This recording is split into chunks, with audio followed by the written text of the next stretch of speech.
সফলতাৰ বাবে দৰিদ্ৰতা কেতিয়াও হেঙাৰ হ'ব নোৱাৰে। দৰিদ্ৰতাই সফলতাৰ ৰাস্তা কেতিয়াও ৰোধ কৰিব নোৱাৰে। সেই কথা বাৰে বাৰে ইতিমধ্যে প্ৰমাণিত হৈছে।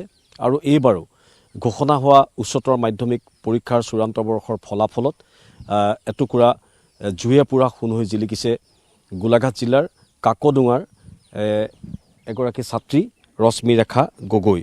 মই কেমেৰামেন প্ৰশান্তক মই দেখুৱাবলৈ কৈছোঁ আৰু সমান্তৰালভাৱে মই ঘৰটোৰ পৰিৱেশো এবাৰ দেখুৱাবলৈ কৈছোঁ। এইখন ঘৰৰ পৰাই ৰশ্মিৰেখাই ইতিমধ্যে অধ্যয়ন কৰি কাকডোঙা উচ্চতৰ মাধ্যমিক বিদ্যালয়ৰ পৰা 90% নাম্বাৰেৰে ইতিমধ্যে এই অঞ্চলটোলৈ গৌৰৱ কঢ়িয়াই আনিছে।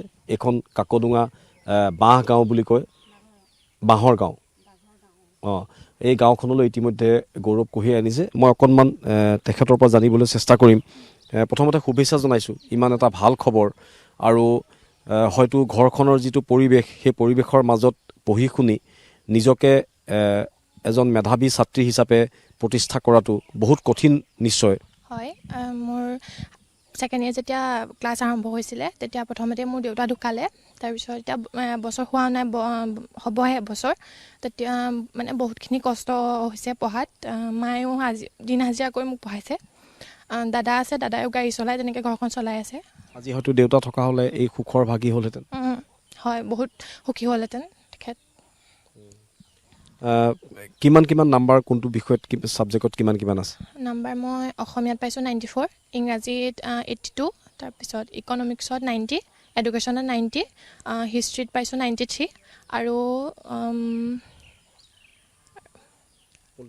পলিটিকেল ছায়েন্সত পাইছোঁ 87। এতিয়া লক্ষ্য কি আছে ইয়াৰ পিছত? যিহেতু এটা দীঘলীয়া আৰু সময় আছে উচ্চ শিক্ষাৰ কাৰণে, গ্ৰেজুৱেশ্যন কৰিবলৈ হ'লে 4টা বছৰ বা 3টা বছৰ কৰিব লাগিব। অন্য দিশত গ'লেও যথেষ্ট পইচাৰ খৰচ আছে। কোনটো লক্ষ্য এতিয়া বান্ধি লোৱা হৈছে আগত? মোৰ মানে সৰুৰ পৰাই এজন মানে ভাল শিক্ষয়িত্ৰী হোৱাৰ সপোন আছে। যদি পাৰোঁ মানে মই এতিয়া ইণ্টিগ্ৰেটেড BEdটো কৰিম বুলি ভাবিছোঁ। এণ্ট্ৰেঞ্চটো দিলোঁ ইতিমধ্যে, যদি ছিট পাওঁ মই কৰিম বুলি ভাবিছোঁ। সেইটোৱে। কাকডোঙা হায়াৰ ছেকেণ্ডেৰী শিক্ষকসকলৰ সহযোগিতা কেনেকুৱা? ভাল, খুবেই ভাল। প্ৰথম পৰাই মানে ছাৰ বাইদেউহঁতে মোক ঘৰৰ অৱস্থাও গম পায়, তেনেদৰে মোক সহায় কৰি আহিছে। এতিয়াও কৈছে ছাৰ বাইদেউহঁতে যে যিমান পাৰোঁ সহায় কৰি যাম বুলি কৈছে। কোনোবা এনেকুৱা মানুহ ওলাইছে নেকি যে হয়তো 2 বছৰ পঢ়োৱাৰ দায়িত্ব বা 4 বছৰ পঢ়োৱাৰ দায়িত্ব যদি কোনোবাই লৈছে, বা কাৰোবাক আহ্বান জনাব নেকি আপুনি, বা চৰকাৰক কিবা জনাব নেকি? চৰকাৰলৈ আহ্বান, যদি পাৰে মোক অলপ মানে সহায় কৰিবলৈ আহ্বান জনাম। যিহেতু মোৰ দেউতাও নাই, মায়ে পাত ছিঙি এনেকৈ পঢ়াইছে মোক। সেইটোৱে আৰু। মায়ে কি কৰে? পাত ছিঙে লোকক। সন্তানৰ ইমান ভাল খবৰ, এই খবৰে নিশ্চয় আজি গোটেই কাকডোঙা অঞ্চলৰ ৰাইজক আনন্দিত কৰিছে। হয়, কি ক'ব আপুনি? কেনেকৈ এতিয়া আকৌ আগুৱাই লৈ যাব? মই ভাবিছোঁ পঢ়া শুনাত নিজেও অলপমান গুৰুত্ব দি আগবাঢ়ি যাব, ময়ো লগত থাকিম।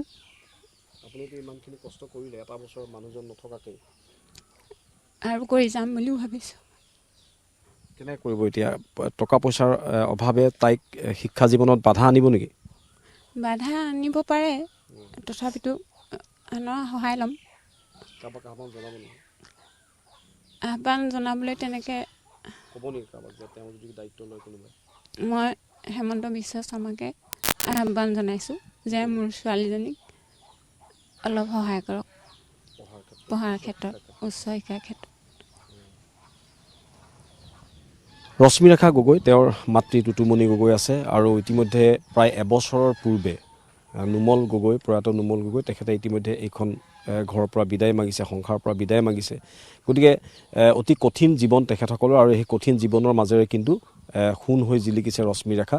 গতিকে তেখেতে মাতৃয়ে আহ্বান জনাইছে, বা তেওঁ নিজেও কৈছে যে তেওঁ যিটো উচ্চ শিক্ষা গ্ৰহণৰ কাৰণে মনত যি হেঁপাহ আছে, এই উচ্চ শিক্ষা গ্ৰহণৰ হেঁপাহ পূৰণ কৰিবৰ কাৰণে মুখ্যমন্ত্ৰীক আহ্বান জনাইছে, বা অন্যান্য কোনো সদাশয় ব্যক্তিয়ে যদি তেখেতৰ অনাগত সেই উচ্চ শিক্ষাৰ দায়িত্ব লয়, তেতিয়াহ'লে হয়তো অত্যন্ত সুখী হ'ব।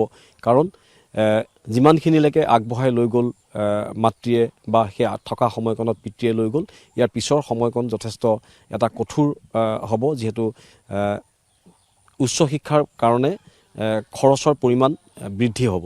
গতিকে এই ক্ষেত্ৰত মুখ্যমন্ত্ৰীয়ে হওক বা অন্য কোনো সদাশয় ব্যক্তিয়ে ৰশ্মিৰেখাৰ সেই উচ্চ শিক্ষাৰ দায়িত্ব যদি গ্ৰহণ কৰে, তেতিয়াহ'লে হয়তো তাই এই যি যাত্ৰা, এই যাত্ৰা কেতিয়াও থমকি নৰয়।